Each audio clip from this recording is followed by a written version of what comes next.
Komisi Pemberantasan Korupsi kembali melakukan operasi tangkap tangan atau OTT dalam kasus dugaan korupsi pengadaan barang jasa di Kalimantan Selatan.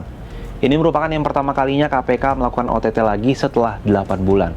Seperti diketahui, OTT yang dilakukan KPK sempat menuai kritik dari Menko Maritim dan Investasi Luhut Binsar Panjaitan karena dianggap tidak baik untuk negara. Luhut bahkan menyebut OTT sebagai hal kampungan. Lantas sebenarnya seperti apa prosedur OTT yang dilakukan oleh KPK? Dan benarkah OTT tidak efektif dalam memberantas korupsi? OTT pertama KPK setelah 8 bulan terjadi pada Minggu 6 Oktober 2024 malam di Kalimantan Selatan.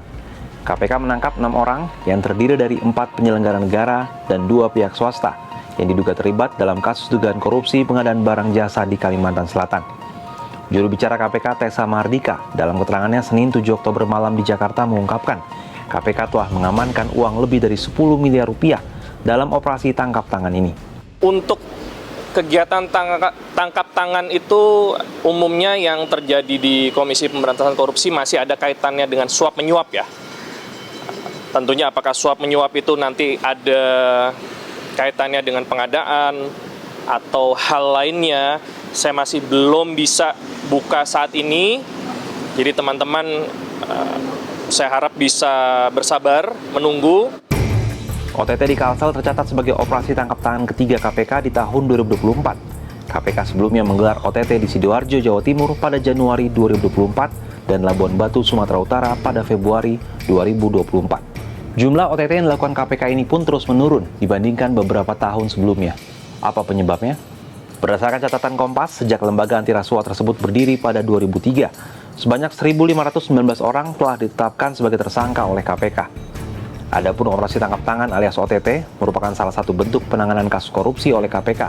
OTT sudah dilakukan KPK sejak tahun 2005. Bahkan pada 2018, jumlah OTT KPK mencapai angka tertinggi, yakni 30 kali dalam satu tahun. Namun jumlahnya terus menurun hingga saat ini. Penanganan kasus korupsi oleh KPK dengan menggunakan OTT ini diketahui pernah dikritik oleh Menko Maritim dan Investasi Luhut Binsar Panjaitan pada Desember 2022. Kala itu Luhut menilai OTT tidak baik untuk negara. Luhut berharap sisi pencegahan lebih dikedepankan untuk mencegah korupsi. Sebenarnya seperti apa sih prosedur OTT di KPK? Melansir hukumonline.com, kewenangan KPK dalam melakukan OTT diatur dalam pasal 12 Undang-Undang Nomor 30 Tahun 2002 tentang Komisi Pemberantasan Korupsi. Selanjutnya dalam Undang-Undang Nomor 19 Tahun 2019 tentang perubahan kedua atas Undang-Undang Nomor 30 Tahun 2002. Proses permulaan terhadap upaya penyadapan sebagai pintu awal operasi tangkap tangan tersebut harus atas persetujuan dari Dewan Pengawas. Dalam melakukan OTT, ada dua teknik yang digunakan KPK, yaitu penyadapan dan penjebakan. Meski cara tersebut bertentangan dengan pelindungan data pribadi, MK menjelaskan hak privasi bukanlah bagian dari hak-hak yang tidak dapat dikurangi dalam keadaan apapun, atau dalam kata lain, bisa dikecualikan dalam situasi tertentu yang mendesak.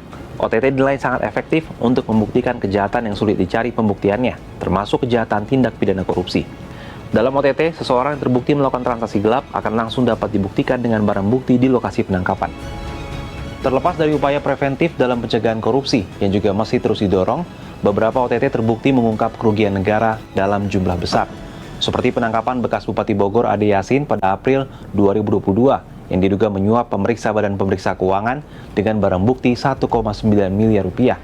Dan OTT bekas Bupati Pemalang Mukti Agung Wibowo pada Agustus 2022 atas kasus dugaan suap jual beli jabatan dengan barang bukti 6,1 miliar rupiah.